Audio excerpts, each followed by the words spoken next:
नमस्कार दर्शक तथा श्रोतावृन्द, स्वागत छ तपाईलाई नेपाली कथाको यो नयाँ भिडियोमा।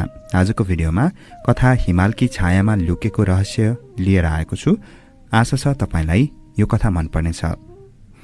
काठमाडौँको हृदयमा रहेको पुरानो शहरको कुनामा एउटा प्राचीन धर्मशाला उभिएको थियो। त्यो धर्मशाला पञ्चकुमारी क्षेत्रमा अवस्थित थियो, जहाँ पुराना घरहरूका ढुङ्गाका बाटोहरू र साँगुरो गल्लीले इतिहासका कथाहरू भन्दै थिए। धर्मशालाको उमेर कम्तीमा 800 वर्ष थियो। यसका काठका स्तम्भहरूमा देवी देवताका मूर्तिहरू खोपिएका थिए। इटाका भित्ताहरूमा समयका छापहरू लागेका थिए, जसले पुराना राजाहरू र रानीहरूका कथाहरू बयान गर्दथ्यो। धर्मशालाको मुख्य आँगन ठूलो थियो, जसको बीचमा एउटा अनौठो ढुङ्गा राखिएको थियो। त्यो ढुङ्गा अन्य ढुङ्गाहरू जस्तै थिएन। त्यो कालो रङ्गको थियो। यसको सतह अत्यन्त चिल्लो र चम्किलो थियो। ढुङ्गाको आकार लगभग 3 फिट अग्लो र 2 फिट चौडा थियो। यसमा विचित्र आकारहरू र प्रतीकहरू खोपिएका थिए, जसलाई हेरिरहँदा मानिसको मन विचलित हुन्थ्यो। स्थानीयहरू भन्थे कि त्यो ढुङ्गा रातको समयमा कहिलेकाहीँ आफै चम्कन्थ्यो। डाक्टर सुमित्रा शर्मा एक प्रतिष्ठित युवा पुरातत्वविद र इतिहासकार त्यो धर्मशालामा आफ्नो शोध कार्यका लागि आएकी थिइन्।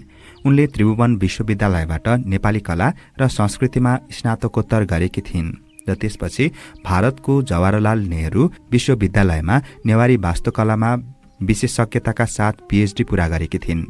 उनी नेवारी वास्तुकलामा विशेषज्ञता राख्ने महिला थिइन्, जसको मन सधैँ पुराना कुराहरूतिर आकर्षित हुन्थ्यो। सुमित्रा धर्मशालामा आइपुगेको पहिलो दिन नै उनले त्यो अनौठो ढुङ्गालाई देखिन्। उनका आँखा त्यो ढुङ्गामा अडिए र उनको मनमा केही अनौठो महसुस गरिन्। त्यो ढुङ्गाको वरिपरि एक विशेष प्रकारको ऊर्जा थियो, जसले उनलाई एकैचोटि आकर्षित र डर महसुस गरेको थियो। यो ढुङ्गा सामान्य देखिँदैन, उनले मनमा भनिन्। यसमा केही गहिरो राज छ। यसका प्रतीकहरू र चिन्हहरू मैले पहिले कहिल्यै देखेको छैन। उनले आफ्नो क्यामेरा निकालेर त्यो ढुङ्गाका फोटोहरू खिचिन्। जब उनले फोटोहरू हेरिन्, उनलाई अझ आश्चर्य लाग्यो। फोटोमा ढुङ्गाका प्रतीकहरू अझ स्पष्ट देखिएका थिए, जुन नाङ्गो आँखाले हेर्दा यति स्पष्ट देखिएको थिएनन्। धर्मशालाका पुजारी दामोदर दाईले उनलाई त्यो ढुङ्गाको बारेमा केही जानकारी दिए। दामोदर दाई 60 वर्षका थिए र तिनले आफ्नो पूरै जीवन त्यो धर्मशालामा बिताएका थिए। उनका आँखाहरूमा गहिरो ज्ञान र अनुभवको छाप थियो। यो ढुङ्गा यहाँ धर्मशाला बन्नुभन्दा पहिलेदेखि नै छ, दामोदर दाईले गम्भीर स्वरमा भने। मेरो बुबाले मलाई भन्नुभएको थियो र तिनका बुबाले तिनलाई भन्नुभएको थियो। यसरी यो कथा पुस्तादेखि पुस्तामा चलिरहेको छ। उनले थप भने, हाम्रा पुर्खाहरूले भन्थे कि यो कुनै शक्तिशाली तान्त्रिकको समाधि ढुङ्गा हो, तर सत्य के हो कसैलाई थाहा छैन। कोही भन्छन् कि यो एक महान योद्धाको स्मारक हो, केहीले भन्छन् कि यो कुनै दुष्ट शक्तिको कैदखाना हो। दामोदर दाईका आँखाहरूमा डर र श्रद्धा दुवै थियो। म तपाईलाई एक कुरा भन्छु, यो ढुङ्गाको नजिक रातको समयमा नजानु। यहाँका पुराना मानिसहरूले भन्छन् कि रातमा यहाँ अचम्मका आवाजहरू आउँछन्। कोहीले भन्छन् कि उनीहरूले यहाँ छायाहरू नाचिरहेका देखेका छन्। सुमित्राको जिज्ञासा झन बढ्यो। उनले त्यो ढुङ्गाको वरिपरि घुमेर हेरिन्। ढुङ्गामा केही अक्षरहरू खोपिएका थिए, तर ती यति पुराना थिए कि पढ्न गाह्रो थियो। उनले आफ्ना उपकरणहरू प्रयोग गरेर ती अक्षरहरूलाई स्पष्ट पार्न प्रयास गरिन्। त्यो रात सुमित्रा धर्मशालामै बसिन्। उनले आफ्नो अनुसन्धानका सामानहरू राखेर त्यो ढुङ्गाको नजिकै एउटा सानो कोठामा शयन कक्ष लिइन्। कोठा सानो तर सफा थियो। पुराना काठका ढोका र झ्यालहरू थिए। भित्तामा धार्मिक चित्रहरू टाँसिएका थिए। उनले दिनभर ढुङ्गाका फोटोहरू अध्ययन गरेकी थिइन् र केही नोटहरू बनाएकी थिइन्। उनको पुस्तकालयमा भएका पुराना ग्रन्थहरूसँग मिलाउँदा उनलाई केही रोचक तथ्यहरू भेटेका थिए। त्यो ढुङ्गामा भएका प्रतीकहरू तान्त्रिक परम्पराका थिए, तर ती सामान्य तान्त्रिक प्रतीकहरू थिएनन्। मध्यरातिको समयमा जब सारा संसार निन्द्रामा डुबेको थियो, सुमित्राले एउटा अनौठो आवाज सुनिन्। पहिले त्यो आवाज धेरै हल्का थियो, जस्तै हावाको सरसराहट, तर बिस्तारै यो स्पष्ट हुँदै गयो, सुमित्रा सुमित्रा। उनका आँखाहरू एकाएक खुलिए। उनको हृदयको धड्कन तेज भयो। उनले चारैतिर हेरिन्, तर कोही देखिएन। कोठामा मैनबत्तीको हल्का उज्यालो मात्र थियो। कसैले मेरो नाम बोलाए कि मैले सपना देखेँ, उनले आफैलाई सोधिन्। तर केही मिनेटपछि फेरि त्यही आवाज आयो। यसपटक झन स्पष्ट रूपमा आवाज कोठा बाहिरबाट आएको जस्तो लाग्यो। सुमित्रा, मलाई सहायता चाहिन्छ। यसपटक उनले स्पष्ट रूपमा सुनिन्। त्यो एक पुरुषको आवाज थियो, दुखी र विनम्र। उनले साहस गरेर उठिन् र झ्यालतिर गइन्। जब उनले झ्यालबाट बाहिर हेरिन्, उनले एक अचम्मको दृश्य देखिन्। त्यो कालो ढुङ्गाबाट एक हल्का नीलो उज्यालो निस्कन थालेको थियो। उज्यालो बिस्तारै बलियो हुँदै गयो। कसले बोलायो मलाई? उनले डरलाग्दो स्वरमा सोधिन्, तर आवाजलाई चुपचाप राखिन् ताकि दामोदर दाई नउठुन्। सुमित्राको वैज्ञानिक मनले त्यो घटनाको तर्कसङ्गत व्याख्या खोज्न खोज्यो। यो केही प्राकृतिक घटना हुनुपर्छ। सायद ढुङ्गामा कुनै प्रकारको फस्फोरस छ जुन रातमा चम्किन्छ। तर उनको अन्तरात्माले भनिरहेको थियो कि यो कुरा त्योभन्दा पनि बढी गहिरो छ। उनले साहस गरेर बाहिर निस्कने निर्णय गरिन्। उनले आफ्नो टर्च लाइट लिएर बिस्तारै कोठाबाट बाहिर निस्किन्। आँगनमा पुग्दा उनले देखिन् कि ढुङ्गाबाट निस्केको उज्यालो अझ तेज भएको थियो। उज्यालो पूर्णतया प्राकृतिक लागेन, यो जीवित जस्तै थियो, थड्किरहेको थियो। उनले साहस गरेर ढुङ्गाको नजिक गइन्। जति नजिक पुगिन् उति बलियो ऊर्जा महसुस गरिन्। अचानक ढुङ्गामा खोपिएका अक्षरहरू चम्किन थाले। ती अक्षरहरू पुरानो नेवारी लिपिमा थिए, तर अहिले ती स्पष्ट देखिएका थिए। उनले पढ्न प्रयास गरिन्। अमिताभ मन्त्री, महान शक्तिको खोजी गर्ने योद्धा। उनले बिस्तारै पढिन्। जसले आफ्नो प्राण त्यागेर यहाँ एक अन्धकारमय शक्तिलाई बन्द गरेको छ, जसले मानवताको रक्षाका लागि आफूलाई बलिदान दिएको छ। त्यहाँ अझ धेरै लेखिएको थियो, शक्ति बन्द छ तर सधैँका लागि होइन। जब कोही शुद्ध हृदयवाला आत्मा यहाँ आउनेछ तब मुक्ति सम्भव हुनेछ। अर्को दिन सुमित्राले राष्ट्रिय अभिलेखालय र स्थानीय पुस्तकालयमा अमिताभको बारेमा खोजी गरिन्। उनले कैयौं पुराना हस्तलिखित पुस्तकहरू र पत्रहरू खोजिन्। अन्ततः उनलाई काठमाडौँ उपत्यकाका महान योद्धाहरू भन्ने शीर्षकको एउटा पुरानो हस्तलिखित पुस्तक भेटियो। त्यसमा अमिताभको विस्तृत गाथा लेखिएको थियो। पुस्तकका अनुसार अमिताभ 8औं शताब्दीमा बाँचेका एक असाधारण व्यक्तित्व थिए। उनी एकसाथ योद्धा, तान्त्रिक, विद्वान र दार्शनिक थिए। उनका गुरु महाकाल भैरव थिए, जसले उनलाई तन्त्र विद्याको गहिरो शिक्षा दिएका थिए।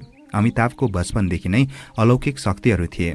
उनी मानिसहरूका मनमा कुराहरू पढ्न सक्थे, भविष्य देख्न सक्थे र प्राकृतिक शक्तिहरूलाई नियन्त्रण गर्न सक्थे। तर उनले आफ्ना शक्तिहरूको प्रयोग गर्दै मानवताको कल्याणका लागि मात्र गर्थे। त्यसबेला काठमाडौँ उपत्यकामा एक भयानक समस्या थियो। कालरात्रि भनिने एक दुष्ट शक्तिले मानिसलाई सताइरहेको थियो। यो कुनै सामान्य राक्षस थिएन, तर एक अत्यन्त शक्तिशाली तान्त्रिक आत्मा थियो जुन हजारौं वर्ष पहिले मरेको थियो तर मुक्ति पाउन सकेको थिएन। कालरात्रिको प्रमुख शक्ति थियो मानिसहरूका सपना चोर्ने। उसले रातमा सुतिरहेका मानिसहरूका सपनाहरूमा प्रवेश गरेर तिनीहरूका सुन्दर सपनाहरू चोर्थे र तिनीहरूका ठाउँमा डरलाग्दा दुःस्वप्नहरू राख्थ्यो। बिस्तारै मानिसहरू पागल हुन थालेका थिए। पुस्तकमा लेखिएको थियो, कालरात्रिले जब कसैको सपना चोर्थ्यो त्यो व्यक्ति दिन प्रतिदिन कमजोर हुँदै जान्थ्यो। उसका आँखाहरू खाली हुन्थे, मुस्कान हराउँथे र अन्ततः त्यो व्यक्ति आफ्नो पहिचान नै बिर्सन्थ्यो। अमिताभले यो समस्या देखेर कालरात्रिसँग युद्ध गर्ने निर्णय गरे। तर यो कुनै सामान्य युद्ध थिएन, यो आत्मिक युद्ध थियो जहाँ हतियार, तरबार र भाला नभएर मन्त्र, तन्त्र र आत्मिक शक्ति थिए। युद्ध 7 दिन चल्यो। पहिलो दिन अमिताभ र कालरात्रि बराबरी गरे। चौथो दिनदेखि कालरात्रिले आफ्ना सबै शक्तिहरू प्रयोग गर्न थाल्यो। उसले सारा उपत्यकामा अन्धकार फैलायो। मानिसहरू दिनमा पनि डराउन थाले। अन्तिम दिन अमिताभले एक कठोर निर्णय गर्यो। उनले बुझे कि कालरात्रिलाई पूर्ण रूपमा नष्ट गर्न सकिँदैन, किनभने यो एक आत्मा थियो तर यसलाई बन्द गर्न सकिन्छ। यसका लागि उनले आफ्नो जीवन शक्ति प्रयोग गर्नु पर्थ्यो। अमिताभले आफ्नो सम्पूर्ण प्राण शक्ति एउटा शक्तिशाली बन्धन मन्त्रमा केन्द्रित गरे।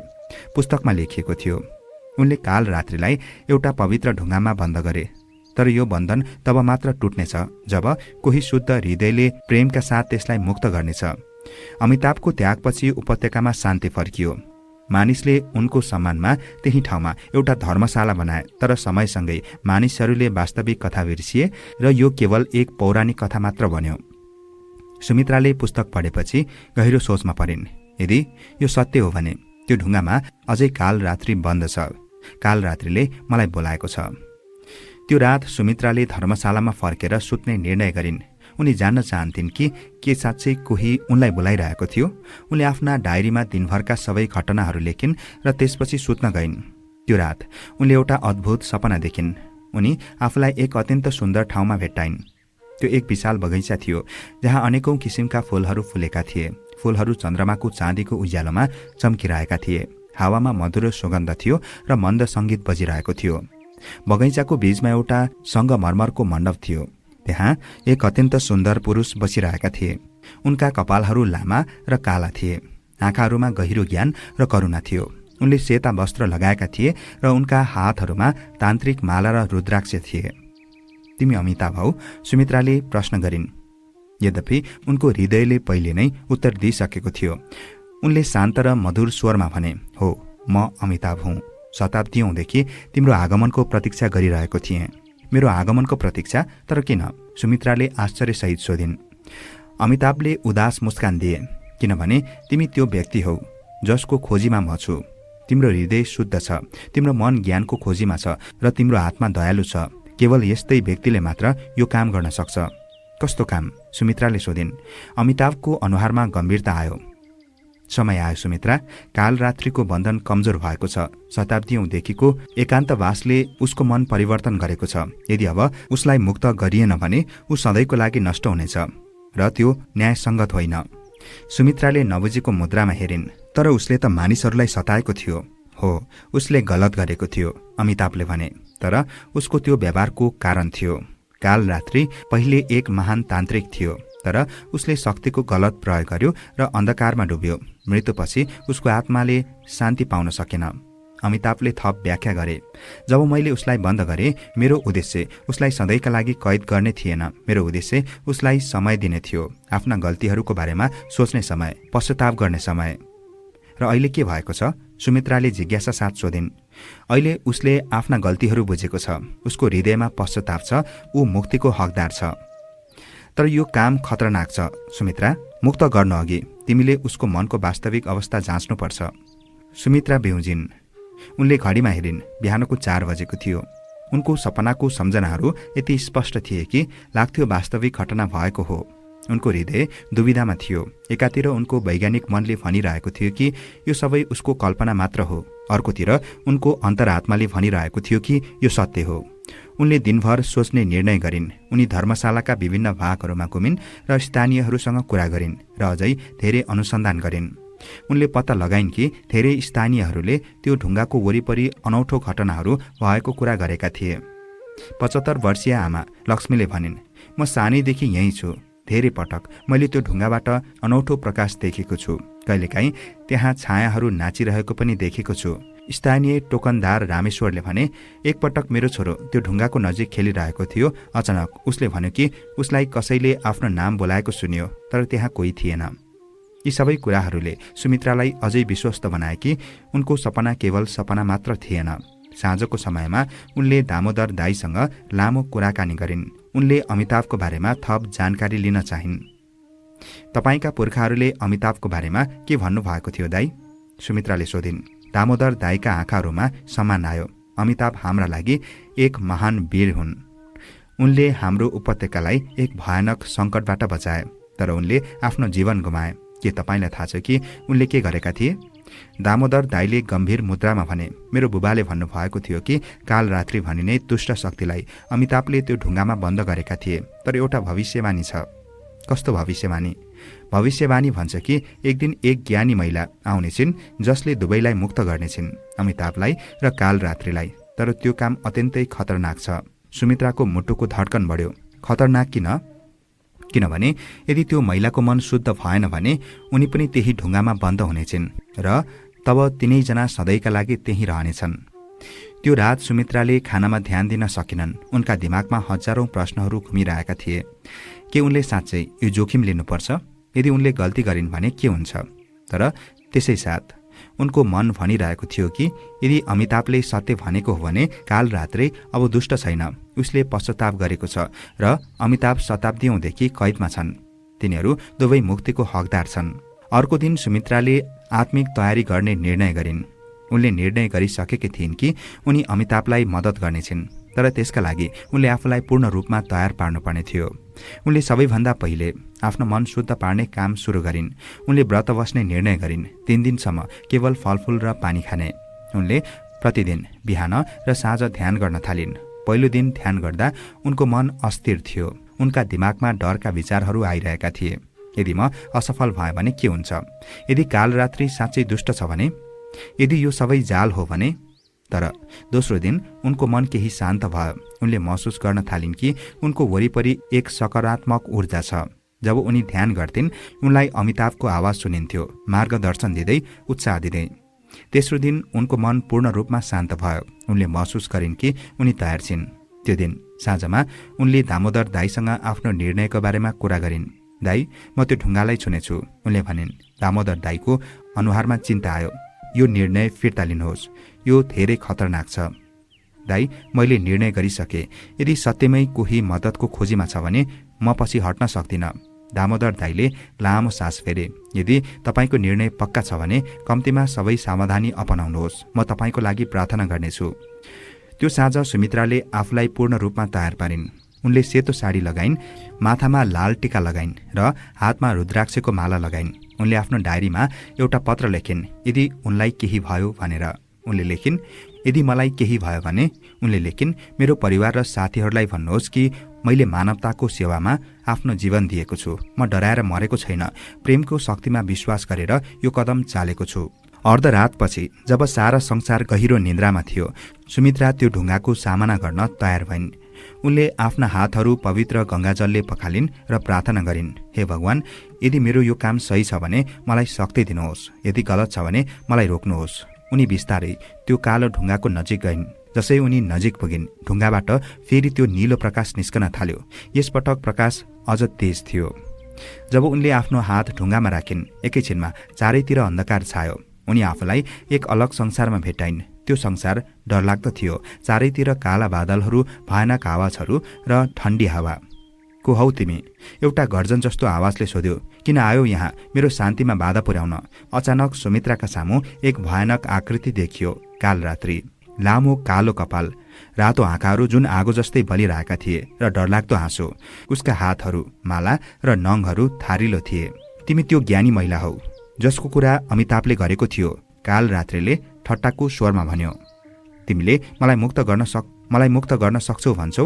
सुमित्रा डराए तर साहस गरेर भनिन्, हो, म तपाईँलाई मुक्त गर्न आएको हुँ। तर पहिले मैले जान्नुपर्छ कि तपाईँ वास्तवमै पश्चाताप गरिरहनु भएको छ कि छैन। कालरात्रिले ठूलो स्वरमा हाँस्यो। पश्चाताप?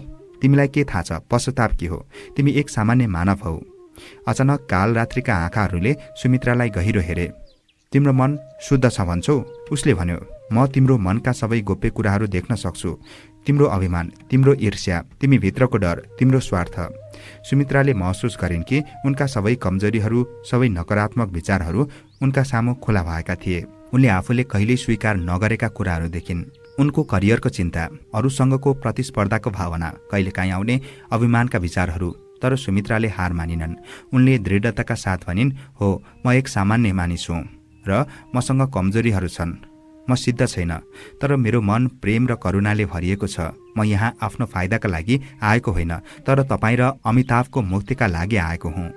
कालरात्रि केही पल मौन रह्यो। त्यसपछि उसको आवाज परिवर्तन भयो। भयानक आवाजको सट्टामा दुखी आवाज आयो। तिमी साँच्चै मेरो मुक्तिका लागि चिन्तित छौ? उसले सोध्यो। हो, सुमित्राले भनिन्। मलाई अमिताभले भनेका थिए कि तपाईँले आफ्ना गल्तीहरूको लागि पश्चाताप गर्नुभएको छ। के यो सत्य हो? अचानक कालरात्रिको भयानक रूप परिवर्तन हुन थाल्यो। उसका रातो आँखाहरूमा आँसु आए। उसको आवाज काप्न थाल्यो। हो, सत्य हो, उसले भन्यो। शताब्दीऔँदेखि म यहाँ एक्लै छु। मैले आफ्ना सबै गल्तीहरूको बारेमा सोचेको छु। मैले कति मानिसहरूलाई दुःख दिएँ, कति सपनाहरू चोरे, कति जीवन बर्बाद गरे। उसको रूप अझै परिवर्तन भयो। अब त्यो भयानक राक्षस देखिएन, त्यो एक दुखी पछुताउने आत्मा देखियो। म माफी चाहन्छु, कालरात्रिले भन्यो। म आफ्ना गल्तीहरूको क्षतिपूर्ति गर्न चाहन्छु, तर मलाई थाहा छैन कसरी। सुमित्राको हृदय करुणाले भरियो। उनले महसुस गरिन् कि कालरात्रि साँच्चै परिवर्तन भएको छ। उनले आफ्ना हातहरू उसतिर बढाइन्। तपाईँको पश्चाताप साँचो छ, उनले भनिन्। अब तपाईँ मुक्तिको हकदार हुनुहुनेछ। जसै उनले यो भनिन्, अचानक त्यो अन्धकार संसार उज्यालोले भरियो। अमिताभको आकृति देखा पर्यो। उनी कालरात्रिको नजिक गए र उसका काँधहरूमा हात राखे। मित्र, तिम्रो कष्ट समाप्त भयो, अमिताभले भने। तिमीले आफ्ना गल्तीहरू स्वीकार गरेका छौ र पश्चाताप गरेका छौ। अब तिमी मुक्त हुन सक्छौ। कालरात्रिका आँखाहरूबाट आँसु बग्न थाले। तिमीले मलाई माफ गर्यौ अमिताभ। मैले तिमीलाई कहिल्यै घृणा गरिनँ मित्र। म केवल मानवताको रक्षा गरिरहेको थिएँ, तर मेरो सधैँको चाहना थियो कि एक दिन तिमी पनि परिवर्तन हौ। यो दृश्य हेरेर सुमित्राका आँखामा आँसु आयो। उनले महसुस गरिन् कि प्रेम र क्षमाको शक्ति कति महान हुन्छ। अचानक तिनीहरू सबै त्यो उज्यालो ठाउँमा पुगे जहाँ सुमित्राले अमिताभलाई सपनामा भेटेकी थिइन्। तर अब कालरात्रि पनि त्यहाँ थियो। उसको रूप पूर्ण रूपमा परिवर्तन भएको थियो। अब ऊ एक शान्त सुन्दर व्यक्ति देखियो। सुमित्रा, अमिताभले भने, तिमीले हामी दुवैलाई मुक्त गरायौ। तिम्रो यो कार्यले संसारमा एक नयाँ युगको सुरुवात गर्नेछ। नयाँ युग? सुमित्राले सोधिन्। कालरात्रिले, जसको नाम अब आर्य शक्ति थियो, उनले भने, म अब मेरा गल्तीहरूको क्षतिपूर्ति गर्न चाहन्छु। म तिम्रो साथमा रहनेछु र मानवताको सेवा गर्नेछु। अमिताभले मुस्कुराएर भने, र म तिम्रो मार्गदर्शक बनेर रहनेछु। हामी तीनैजना मिलेर संसारमा प्रेम र ज्ञानको प्रकाश फैलाउनेछौँ। सुमित्राको आँखा खुल्यो। उनी धर्मशालाको आँगनमा थिइन्। त्यो ढुङ्गाको छेउमा बसिरहेकी। बिहानको सूर्य उदाइरहेको थियो। त्यो ढुङ्गा अब सुनौलो प्रकाशले चम्किरहेको थियो। दामोदर दाई दौडेर आए। तपाईँ ठिक हुनुहुन्छ? म डराइरहेको थिएँ। सुमित्राले मुस्कुराएर भनिन्, हो दाई, सबै ठिक छ। उनले महसुस गरिन् कि उनको हृदयमा अपार शान्ति छ। केही दिनपछि सुमित्राले आफ्नो अनुसन्धानको काम जारी राखिन्। तर अब उनका अनुसन्धानहरू अलग थिए। लाग्थ्यो कि उनका भित्र कसैले मार्गदर्शन गरिरहेको छ। जटिल समस्याहरूका समाधान उनका दिमागमा अचानक आउँथे। एक दिन उनले त्यो पुरानो पुस्तकमा एउटा नयाँ पाना फेला पारिन् जुन पहिले थिएन। त्यसमा अमिताभको हस्तलिखित पत्र थियो।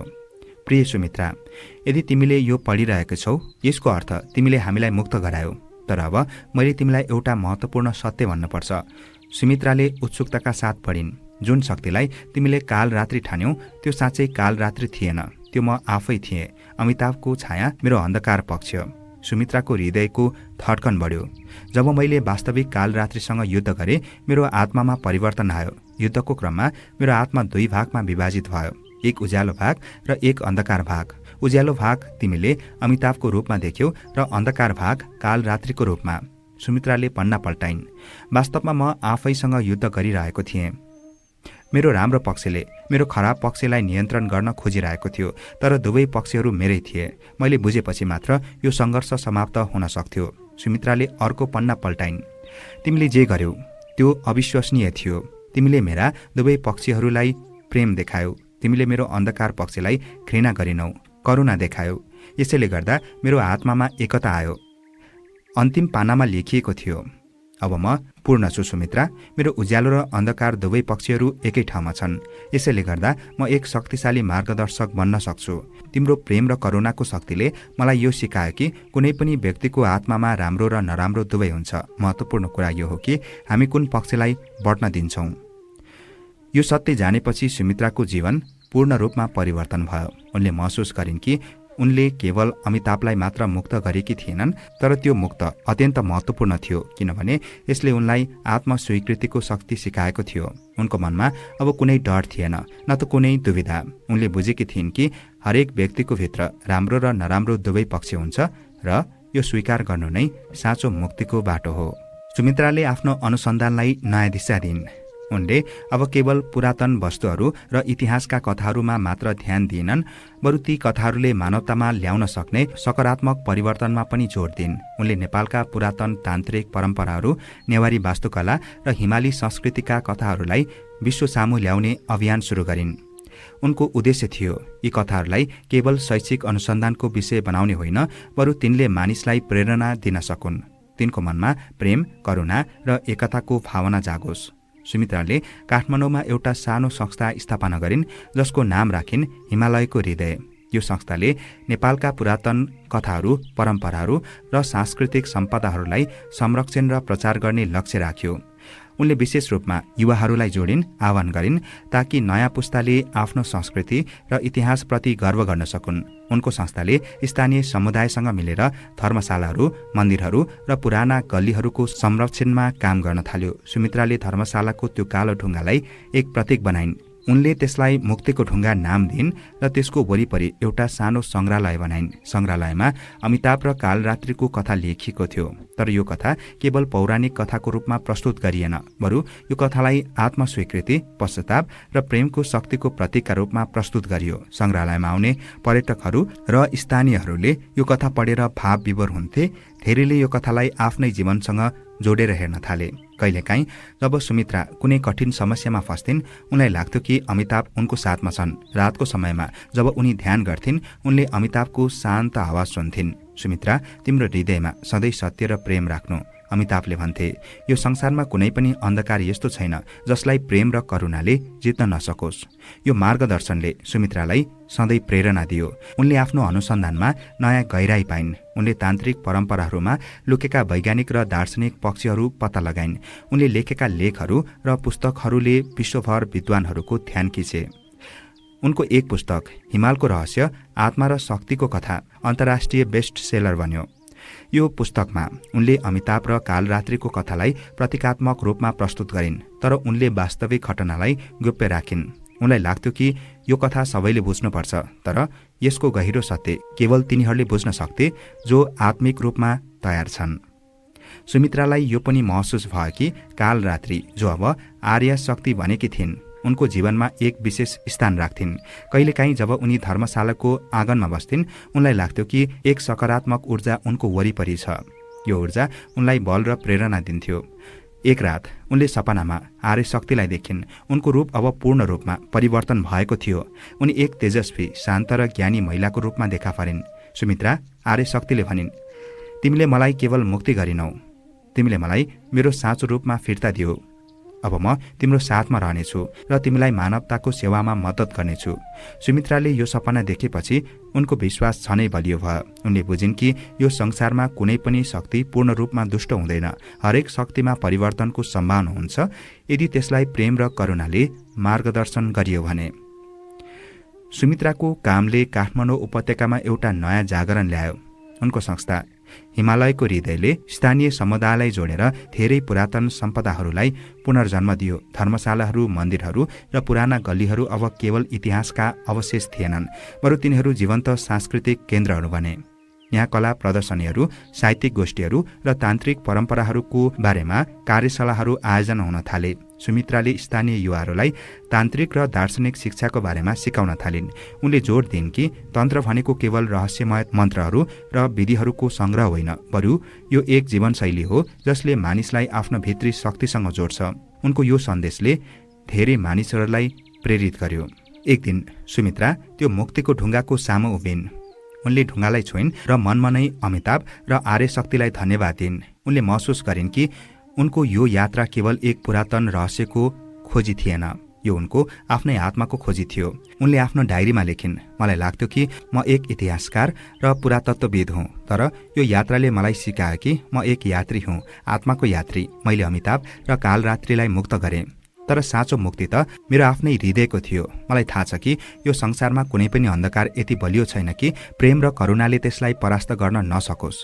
यो मेरो कथा हो, तर यो सबैको कथा पनि हो, किनभने हामी सबैमा अमिताभ र कालरात्रि छन्। हामीले केवल आफ्नो भित्री उज्यालोलाई अँगाल्नुपर्छ।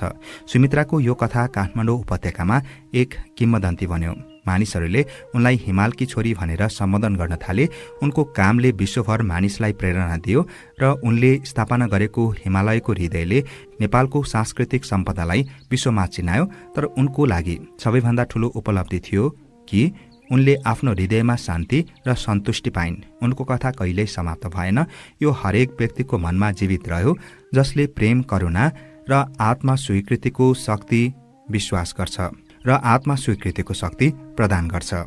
दर्शक तथा श्रोतावृन्द, यो रहेको थियो कथा हिमालकी छायामा लुकेको रहस्य। तपाईलाई कस्तो लाग्यो कृपया कमेन्टमा उल्लेख गर्नुहोला। भोलिको भिडियोमा नयाँ कथाको साथ उपस्थित हुनेछु। तबसम्मको लागि म कथावाचक जमिन राईलाई बिदा दिनुहोस्। नमस्कार।